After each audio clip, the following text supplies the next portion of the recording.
Hello, everyone. Paul Elam here with another episode from A Voice for Men. Just a quick word here before I get started, and a word of thanks for the many of you that contacted me with supportive emails and PMs regarding the masculinity series and interest in hearing more about the Zeta male. I am working on that right now, and little else, as a matter of fact, so there will be more videos on the subject in the future, hopefully before too long. But first, it's time to pay the ladies another visit from Dr. Paul. As always, the usual disclaimer stands.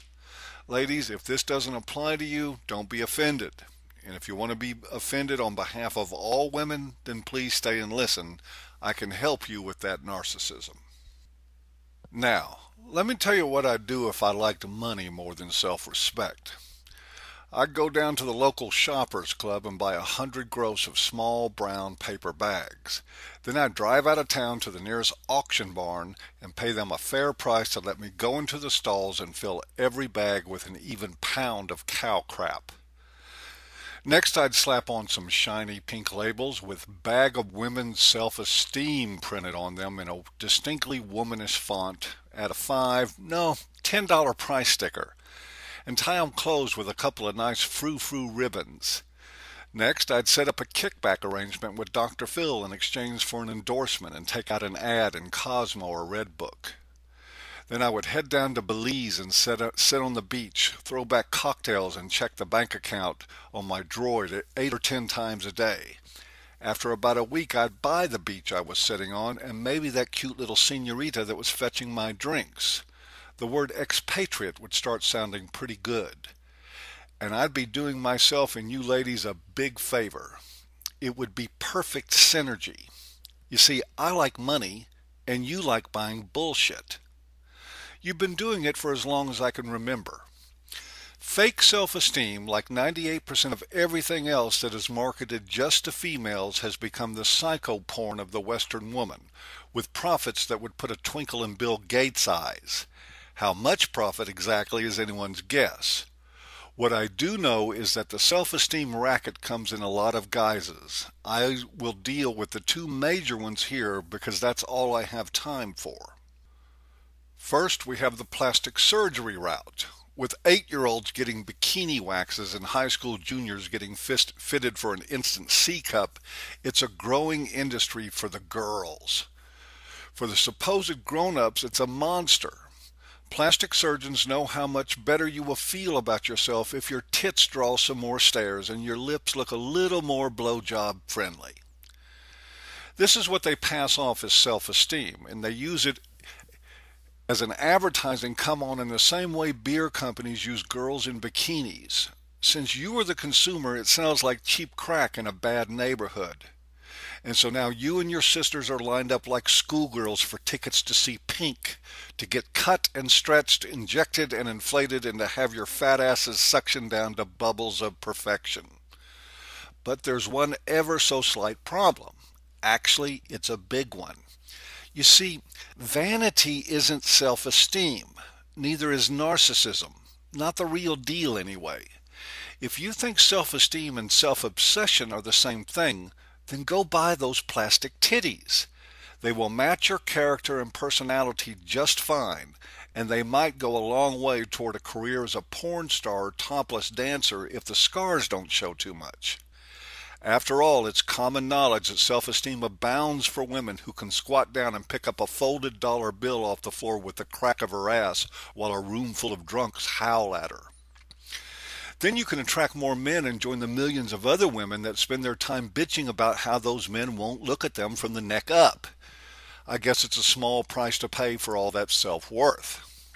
Tell you what, today only, 2 bags of cow crap for the price of 1. Now, if you're not on an elective surgery budget, you needn't feel left out either. There's a whole world of cheaper but equally fake assistance with your problem. It's the Stuart Smalley route of the self-esteem simpleton, and it's for sale in the wacky world of mental health. The purveyors, usually women who don't have any more self-esteem than you do, are scattered across the World Wide Web thicker than Henry Kissinger's accent. For a mere 100 or so per hour, they will give you the stalwart advice to look in the mirror each and every day and say really affirming things like, I am unique. I am special. I am the only me there is. They will advise you to smile while saying it, but I dare you to simply keep a straight face. They will tell you there are lots of reasons you don't have self-esteem. The most common one, of course, being men that don't see just how special you really are or don't tell you as much every 15 minutes. Those are the relationships where you lose your self-esteem. Yes, ladies, you can have it and then lose it, like there was a big hole in your pocket and then fell through and rolled under the sofa. Actually, they will make it look a little more sinister. It's like this. You get into a relationship and at first it's all roses and chocolates. After time, though, he starts saying things that are not really bad, but just a little cutting, like, I'm going fishing with my friends. After some more time passes, it gets worse. When his fishing trips don't stop simply because you tell him how important it is for him to give them up for you, what started as I'm going fishing with my friends ends up being, get off my back, you insufferable fucking control freak. Self-esteem into the drink right then and there. Seriously, though, ladies, disinformation about your self-esteem aside, the self-help gurus aren't any better at it than the cutters. And they miss the most important thing about self-esteem, just like you do. The cold truth is that if you have self-esteem, nobody can take it from you. And if you can surrender it to someone, even an asshole that says he loves you, then you never had it to begin with. That is partly because there's no such thing as self-esteem.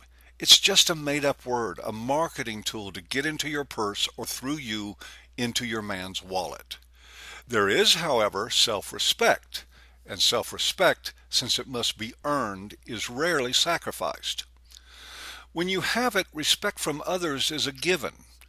But you can't have respect from others or yourself if what you keep chasing is scripted adoration and unearned preeminence.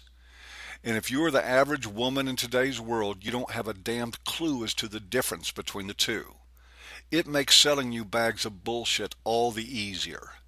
In fact, as long as you insist on hanging on to the idea that your being special is a demand you can put on anyone else, or obtained by making an ass of yourself in a mirror, it makes selling you anything but bullshit impossible. Unlike what any plastic surgeon or psychobabble spouting huckster will tell you, you have to get off your ass and earn the way people see and treat you, and the way you see and treat yourself. You do this through the development of your character, not as a princess or a little girl or the self-designated center of someone else's universe, but as a grown human being with more focus on your responsibilities than your entitlements. Ante up like a big girl and see how quickly the world and men treat you like one. Oh, and by the way, if you're taking shit from someone, stop it. If you don't stand up, and I mean immediately, to any mistreatment from any other human being and put an end to it, then don't whine about being a doormat. You volunteered for it the second you laid down. But the real trick here is for you to understand that people, particularly men, failing to meet unrealistic expectations isn't robbing you of anything. They aren't respecting you by catering to your childishness. They are just giving in to it, and in the mother of all ironies, disrespecting themselves. Now you can take this advice, which is totally free, and start applying it today. You can start growing up this very minute. Before you know it, other people, men included, will be looking at you in a way you've likely never seen before, with genuine admiration. I know it's a poor substitute for adulation, but in the real world it has to do. Or if you just can't wrap your mind around the idea that the onus is on you to get the job done, that self-respect is a byproduct of maturity and humility, I have another form of self-esteem right here by the bagful. Operators are standing by. And that's it, ladies and gentlemen, for another episode from A Voice for Men and a visit from Dr. Paul. As always, I hope you've enjoyed, and see you next time.